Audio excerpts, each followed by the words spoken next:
AJ Reilly with Eric Vincent for your Yo, favorite Detroit sports show, Beyond the Box. We have officially, I think, Eric maybe recovered from Thursday. I don't know. Have you recovered yet?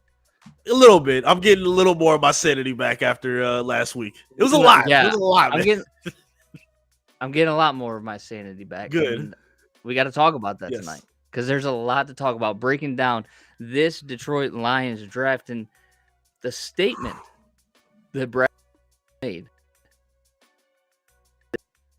Are you ready? I'm ready, man. Let's get to it. Okay, let's talk about this thing that Brad Holmes made with the draft that and we're gonna defend it because I know we criticized a little bit on Thursday, but we got to walk back some things after the entire draft. All that and more coming at you on Beyond the Box in a minute.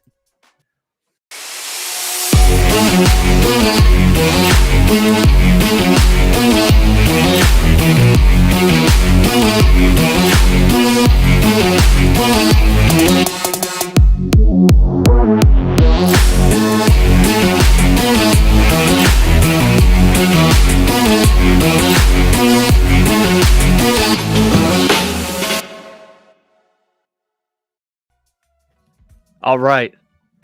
We are back and ready to go. We were not here on Friday after the draft because we were with you all night for the first round on Thursday. And what a first round it was. We do want to say what is up to James Burns. We also want to say what is up to Huggy Bear, who is Huggy in Bear. the house. And I want to remind you, too, you can check out merch from GearUpDetroit.shop right there. Just click on or scan that QR code, and it'll take you right to the official shop of Detroit Sports Nation and Beyond the Box. So make sure you're helping to support us there. First round, Eric, the Lions move off of pick 6. They go to pick 12, and they draft a running back, which we very heavily criticized. We did. On our live draft show. We did. And I said this was the worst case scenario for the Lions. Yep. And I'm going to publicly say, I'm sorry. I emotionally reacted. And it's one of those things that I told you I was going to try to trust Brad. Yes. But in the moment, I was a little upset by that pick. Yeah. Now I've come down off of that emotion a little bit. Okay. And I don't mind the pick as much anymore. That's growth. That's growth. We inspire growth on this show. Thank you. Thank you. Hey, listen, if you're not growing, you're dying, right? That's kind of where we're at. There it is. Jahmyr Gibbs, what do you make of that pick? I feel more comfortable about the pick. I feel like Twitter and social media, a lot of fans are all 100% on board with the pick. I'm not there yet. I need to see it first in order for me to buy it. I don't have the pre-play faith yet. Mainly because, well, again, we saw things play out. They traded Swift, gave him a good deal to go back to his hometown. Love Brad Holmes, shows he's a stand-up guy. I'm sure Swift is happy to be back on a Super Bowl contender. No problem with what he did. But for me, left a Super Bowl contender to go to a Super Bowl contender.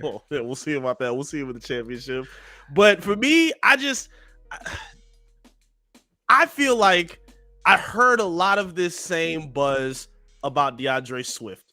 Now, granted, they're different players, but I'm hearing the same stuff. He's great out of the backfield catching. Did you see his playmaking from Georgia? And all that was valid, and it's the same thing for Gibbs. I'm seeing the Alvin Kamara comparisons. I still don't like Chris Johnson, but I am seeing the game-breaking ability and the way that they're trying to form this offense, especially with J-Mo being MIA for the first 6 weeks. So I like what they're putting together. But for me to be all the way in, like, I'll be honest, I took my grade from an F to a C+.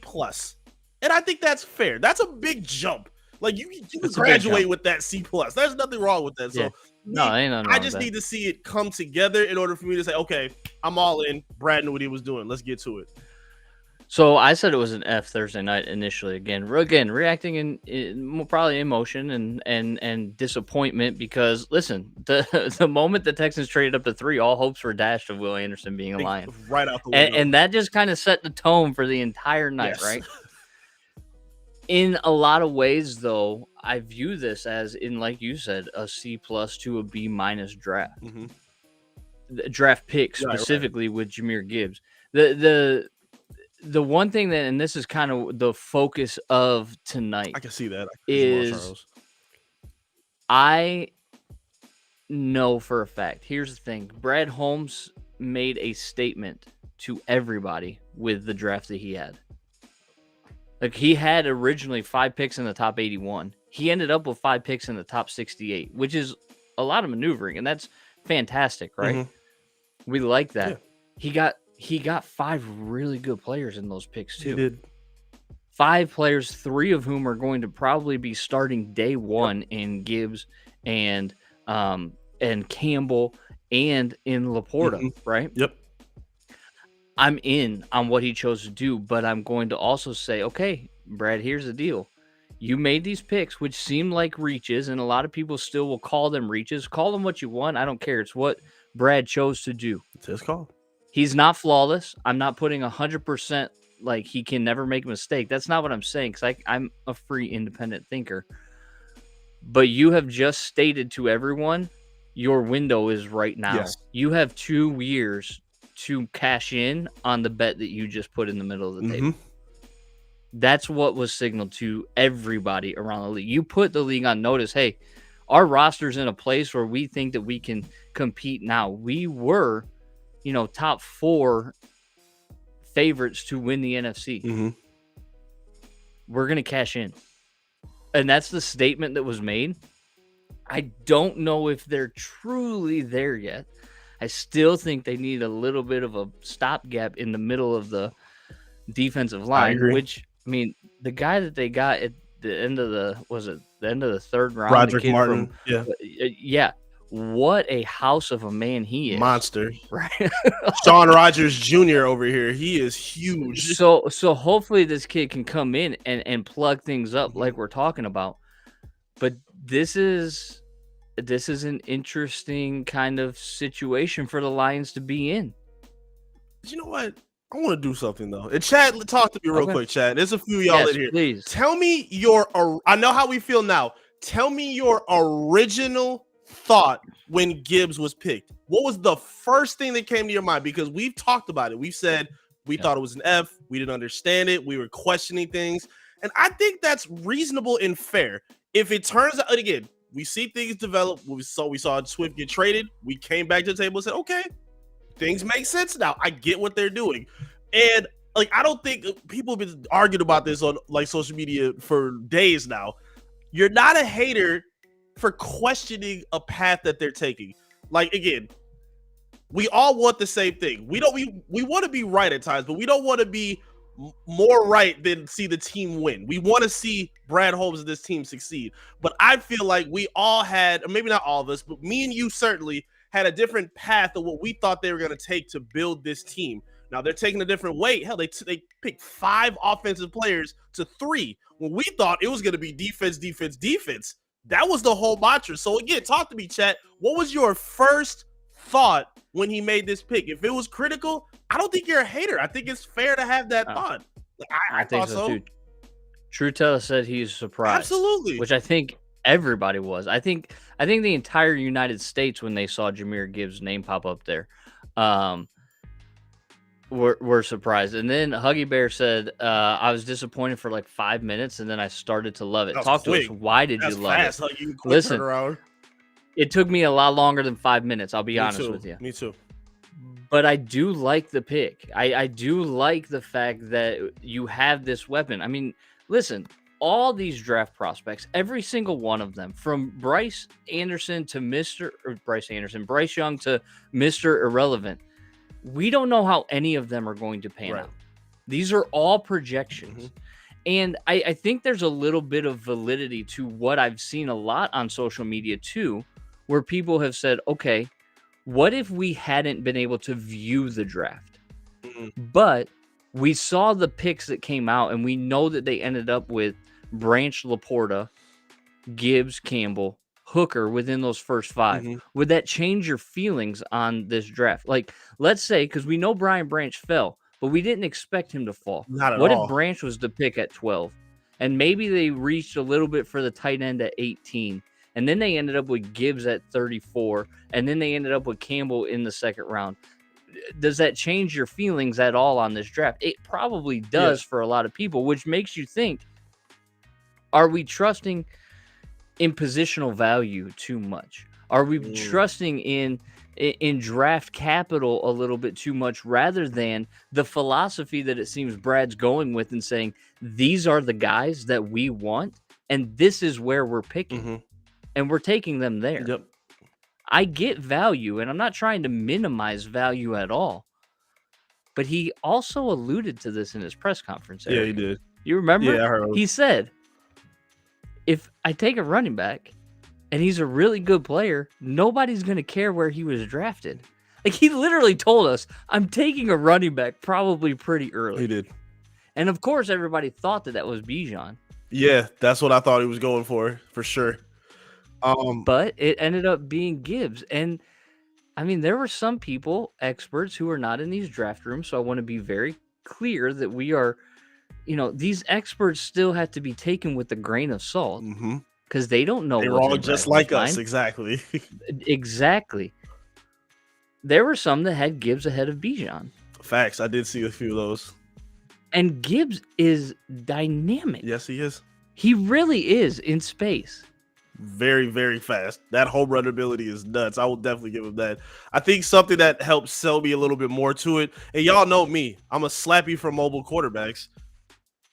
I'm just fantasizing about Hooker, Montgomery, and Gibbs in 2 years. It's going to take you a while to get I know, man. That makes me so mad. Like, yeah, it's going to take you more than 2 years, man. I know. Hooker's not starting in 2024. That's a fact. Again, if all things play out right, Goff is still going to be under center and willing them to the playoffs and bringing them the success they need. But it's that thought, that dynamic, man. It's something different about it.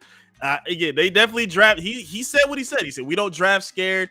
And it also, I appreciated hearing, hey, Atlanta was trying to come get Jack Campbell.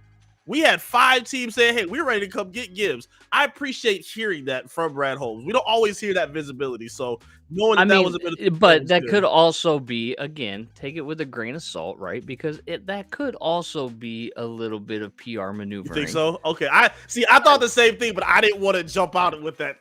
Listen, I'm not stating it as a fact. Yeah. I'm just saying, if you were hearing all this, oh man, what a reach that was. All you have to say is, I mean, my phone was blown up from GM saying they were trying to get him and they're mad I took him. Whether that's true or not, you just have to put it out there so people like us will somewhat believe it, right?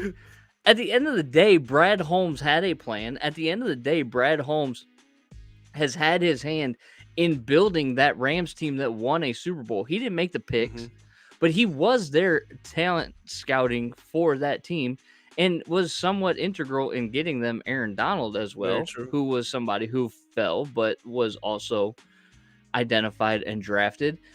So at the end of the day, like, I'm going to give him, especially given the track record. Now, listen, track record doesn't make him infallible, but given what he's done over the first 2 drafts, yes, he had a few picks fall into his lap in Aiden Hutchinson and Penei Sewell. But given that track record, I think he's earned the leash to at least allow us to see what he has constructed. I agree. I mean, he one person I was reading before the show, because I was reading up on draft grades, one person literally likened what they have done to raising the Titanic from the ocean floor, in what they've done with the Lions over the past 2 seasons. Is like raising the Titanic. That's how impossible it was to bring this poverty franchise from the depths of irrelevancy up to 1 game away from the playoffs last year. That is deep. Like, that's a high compliment. That's a very deep and if compliment. that's the case, then I'm going to sit here and go, okay, you got one of the most athletic players coming out of your backfield. You got the best rated, highly graded linebacker who's insane. Yeah, did you draft him a little bit high? Yeah, maybe, based on experts' opinions and armchair GM's thoughts. But he's still a Lion. Yes. You got a really good tight end who's My fantastic with guy, the ball in his my guy hands. Laporta. And you drafted a Swiss Army knife in Brian Branch, who everybody is likening to Tyrann Mathieu. And he gets to learn How often? under Chauncey Gardner-Johnson. Yeah. And how many years have at least for me sat here and been like, man, I would really love Tyrann Mathieu to be a Lion. Oh, who wouldn't? You know what I mean? Absolutely. Honey Badger was always one of them ones. Yeah, and I mean Austin hit it around the head. The steal of the draft is Branch. I mean, yes. Yeah. And it goes back to what we were saying. If they would have drafted Branch at 12 and Gibbs at 34, are we sitting here going, oh, that was such a terrible draft? Right? I think this is what helps. Like, even if you go back to last year, I think this is what makes the gambles of like JMO a little bit more. I think they're a little bit more easier to digest because you see this late round success that A, we never see from Lions GMs ever, and B, you don't really see that for a lot of teams in general anyway. You see the winning teams be able to do that. So we think, okay, at the top you should be able to get a win, right? But even if you go gamble with that, you know he's going to cover your butt on the 2 through 6 or 2 through 7 picks as well. And that's exactly what we see. Branch was a phenomenal pickup. I love that they got him what they did. Everything, I think their best picks were made on Friday with those 2 through 3 picks. Oh yeah, for sure. Especially, I mean, like I love the fact that they drafted Hendon Hooker. Me He was too. somebody. I mean, yes, he's only 2 years younger than Goff, but at the same, I love the fact that they drafted him. And this question from Trutella is asking, why do I think it's going to take 3 years? There's a couple of reasons. I don't think that he's going to be ready for the start of the season this year. Mhm. He's going to be buried on the depth chart this year. I mean, Yep. when you think about it, you've got Jared Goff, you've got Nate Sudfeld, you have Hooker, and then you also have Adrian Martinez, who they signed as an undrafted free agent. And I honestly believe that Hooker's 4th on the list for this year only. Yep. Because he's coming back from injury, and given the kind of crazy offense that he ran at Tennessee, I don't think Hooker comes anywhere close to the football field this season. I don't think I saw one play of him under center. He's under shotgun all the time. I don't love that. I don't.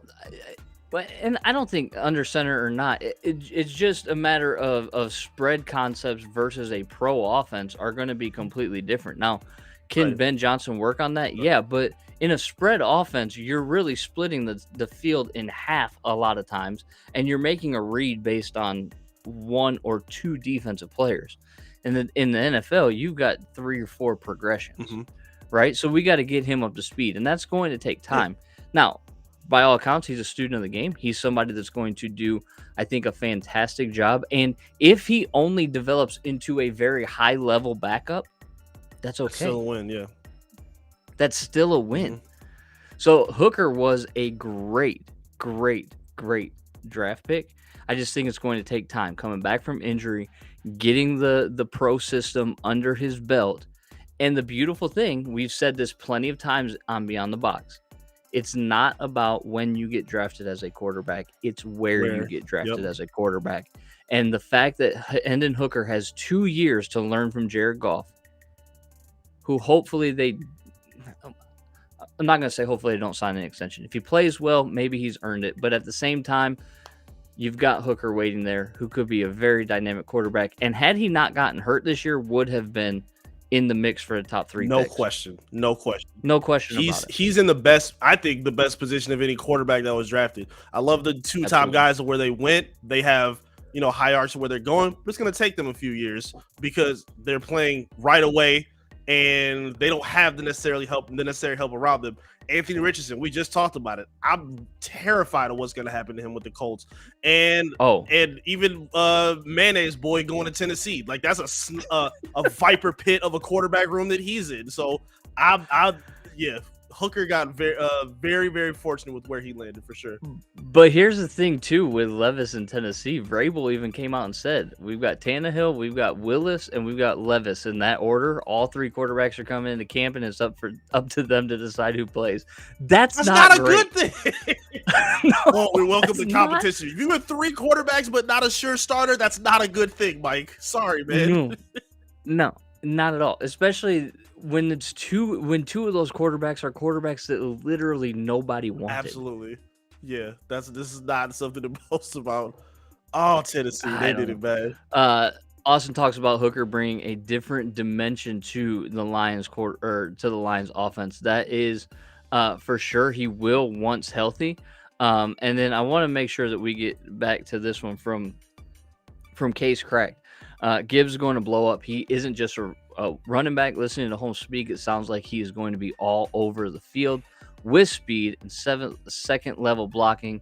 Look out. Yeah, I think that's a great thing. The only thing that was a knock on him in a lot of film that I saw and film reviews that I saw is he's not a very good pass blocking back, which could limit his usage when it comes to 2-minute drills and things like that. But I mean, Herbstreit, I don't know if you caught him on Pat McAfee on Friday, but he said everybody's kind of talking about what the Lions did with Gibbs, but I don't think they fully understand what Detroit got with Jahmyr Gibbs. We're talking Alvin Kamara, Christian McCaffrey is what Herbstreit said. Now, listen, you might like Herbstreit, you might not like Herbstreit. I don't care, but when those are the comps, yeah, there's a lot of things that he has to do to get there, but that should at least create some type of excitement for us. Yeah, we got to see it. And it might be time for a bold prediction. I think that this offense now becomes the top offense in the league. Maybe. Whoa. Oh man. Without look J-Mo. At the playmaker. No, listen. J-Mo's suspension is irrelevant. It's irrelevant. It's 6 games. This team is good enough, and we said it, to go 4-2, 5-1 over those 6 games, and then you add him back to this mix. Come on, man. But they're not using him like Khalif Raymond. When he's on the field, they're not gonna do what they just did with him his rookie year. When he gets up to speed, and when he's on the field, it could change some things. So it's going to. So I know that it just takes an already great offense to the next level. That's why I'm saying it's irrelevant. I hope so. We would love for him to be there those 6 games. Course. Don't get me wrong. Of course. But he's not. Of course. And now you have a playmaker on the field that's going to substitute in and going to be able to make your offense that much more dynamic. And then you add J-Mo back to it in week 7.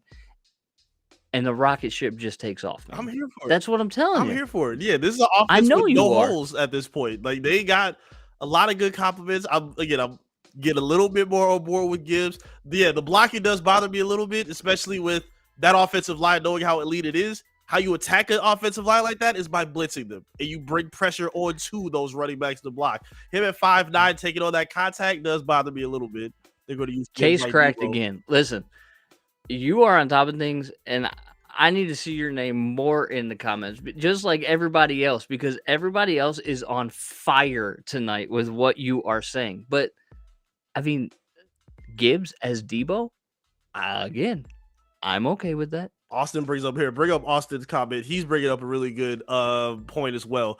Green has a big opportunity, I believe, in these 6. Oh, yeah. He's not going to be someone that's just chilling on the practice squad. With them 6 weeks, they're going to give him an opportunity to be very, very serviceable in that lineup. Yeah, this could be a very deep offense that we see with this team and how they want to attack their opponents.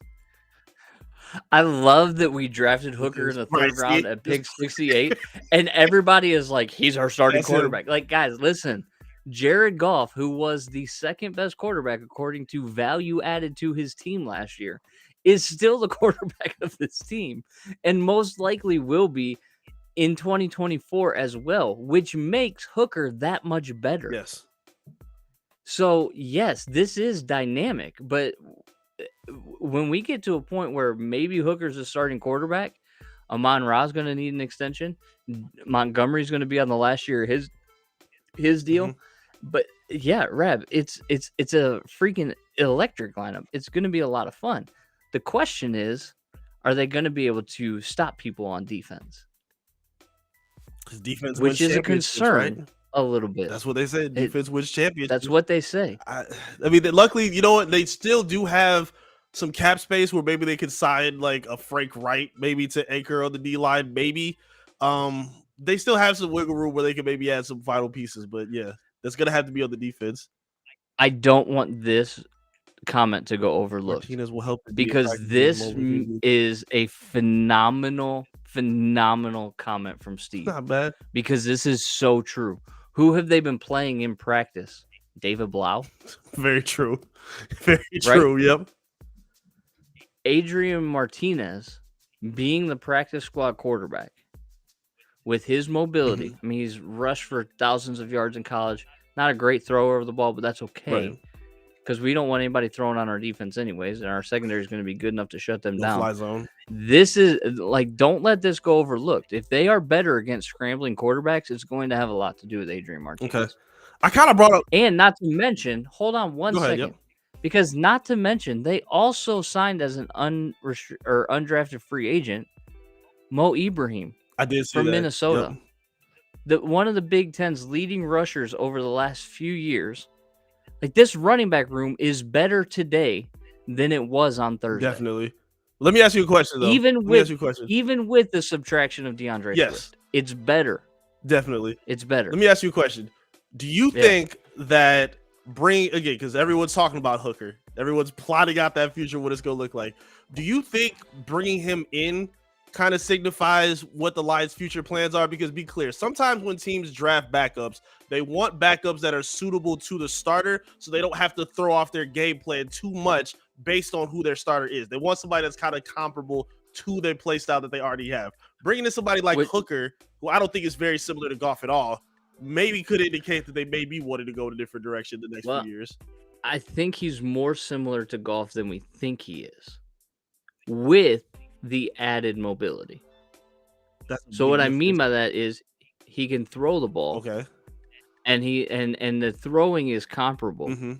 But he does add that extra element of escapability. Now, how much of that is affected by the ACL is going to determine a lot, right? He may be less mobile after the ACL.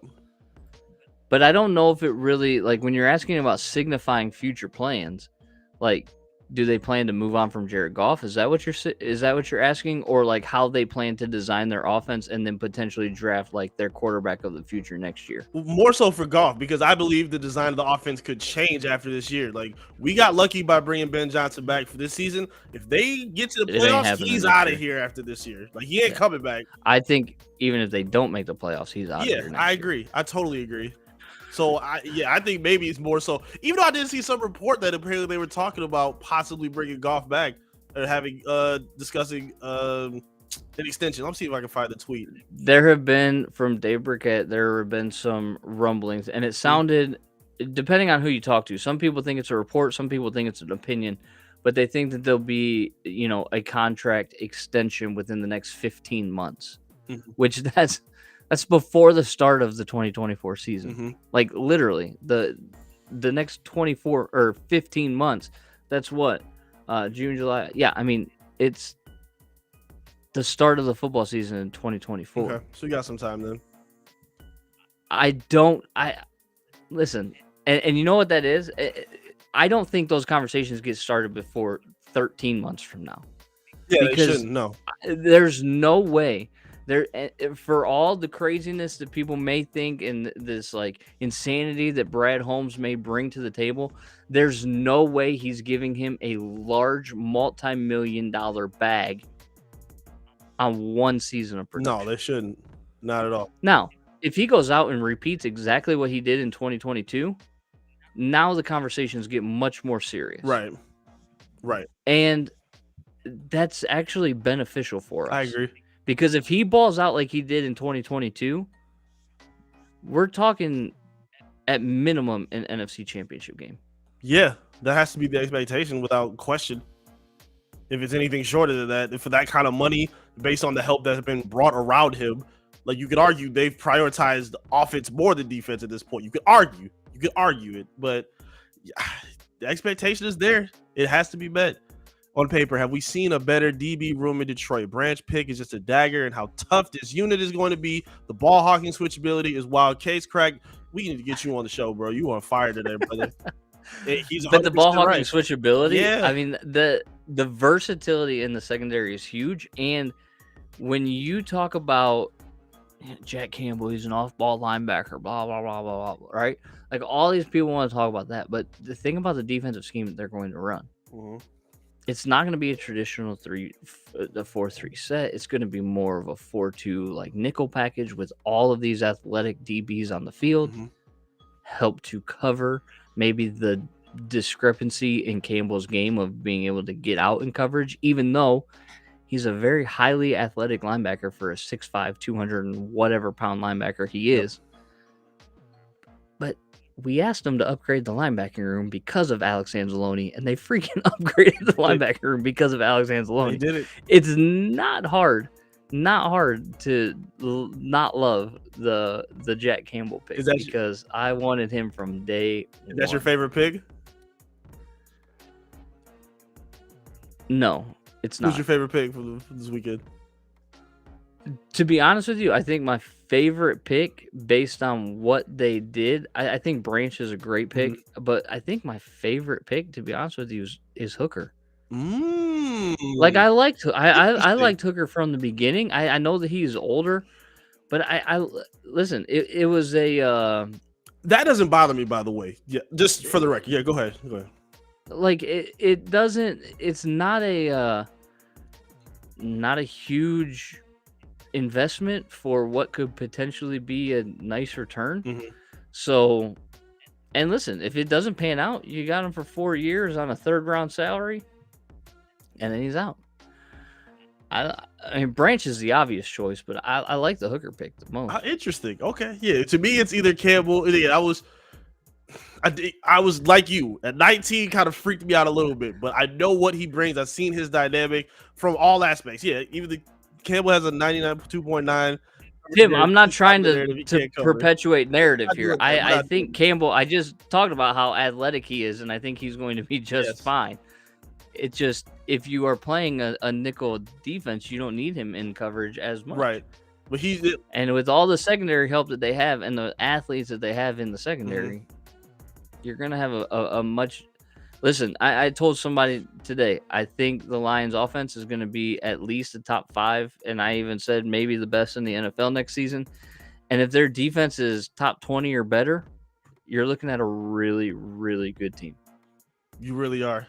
They are. Again, it's a lot's going to be predicated still on the D line, though. I'm very hopeful of what they've done. I love what they did to the linebacking room, revamping that quarterback secondary room that they had. I love all the depth that they have.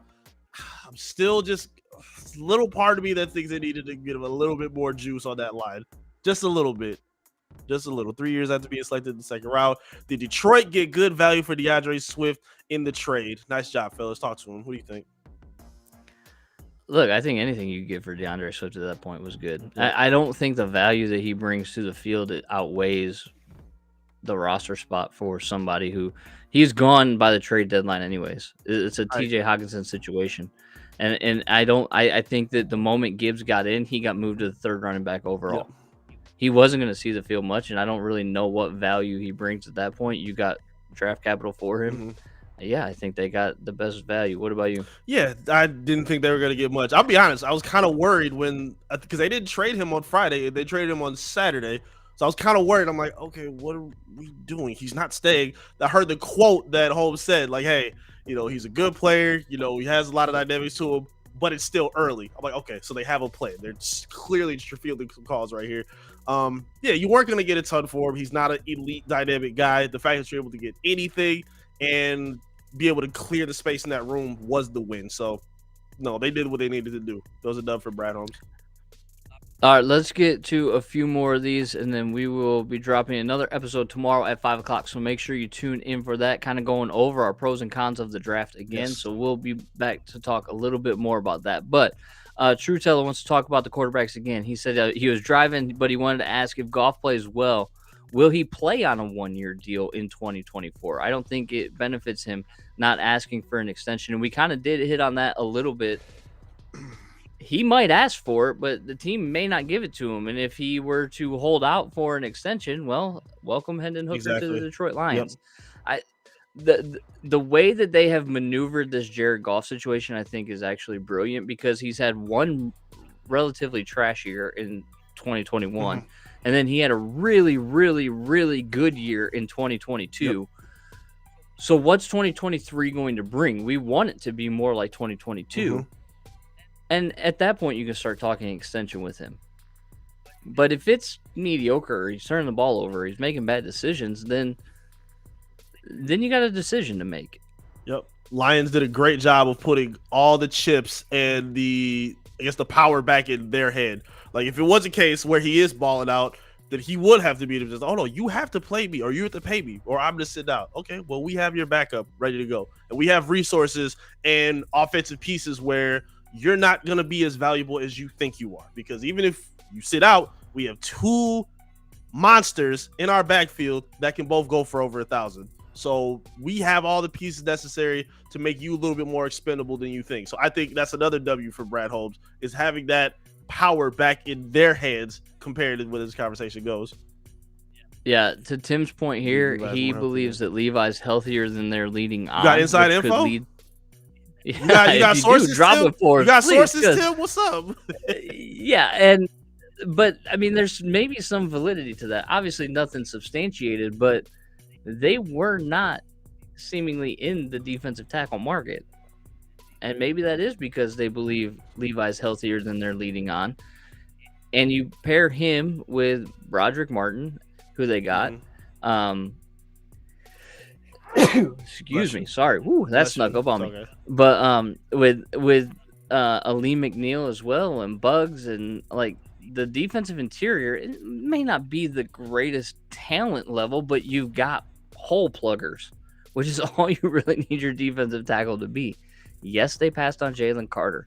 Yes, that's going to be a narrative for a long time. But at the end of the day, we know that they did their due diligence on Jalen Carter. Yes.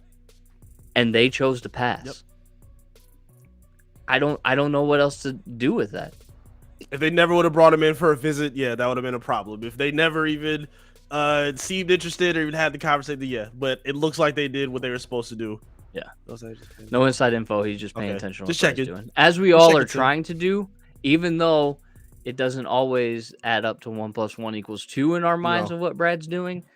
Yeah, we're paying attention to. Let's see here. So we got Swift isn't in the same class as Gibbs as a talent. That's a bold statement, Huggy Bear. But listen, your best ability, as one of our colleagues will say, your best ability is your availability. And Swift's lacking in that area significantly. Time will tell if Gibbs is as available as he should be. But here's one thing that is nice. There is not a lot of wear on the tread of those tires. Yeah, that's very encouraging for sure.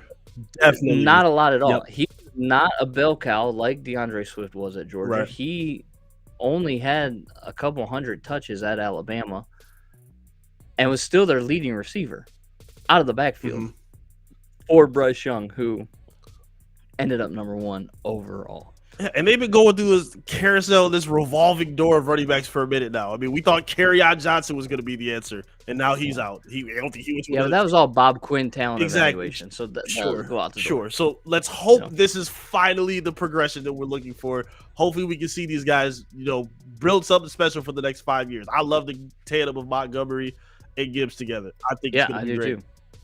And I think you're going to see those two on the field a lot, quite often. Together. Yes. Very excited to see what Ben Johnson cooks up. Listen, the draft is over. We can talk about it till the cows come home, but we're not going to, because we have a show to get to you tomorrow. There's going to be a little bit more draft talk. We're not going to lie to you, because what else are we going to talk about? The Tigers, who are 10-17? Probably not. Not yet, at least, because there's nothing to talk about there. Let's continue this conversation tomorrow at 5 o'clock, so make sure that you tune in. If you have not subscribed to our YouTube channel, make sure to subscribe right now. And if you know some friends that love Detroit sports, share the page with them. All we're trying to do here is exactly what we did tonight. Have a conversation with you, the best fans in the world. And some of the most knowledgeable fans, if I'm not That's going a to lie. fact. You guys brought the fire Case cracked tonight. on fire today. Make sure you smash that bell too so you can get notified when our content drops. It's dropping all the time with new shows from Beyond the Box coming Thursday and Friday at 5 p.m. And then there are shorts that are being pounded out every day of the week. So subscribe to the YouTube channel. Make sure you pound that bell. He's Eric Vincent. I'm AJ Reilly. This is your favorite Detroit sports show, Beyond the Box, where we have a lot of fun and it's always a good time. We will see you guys Thursday at 9 o'clock.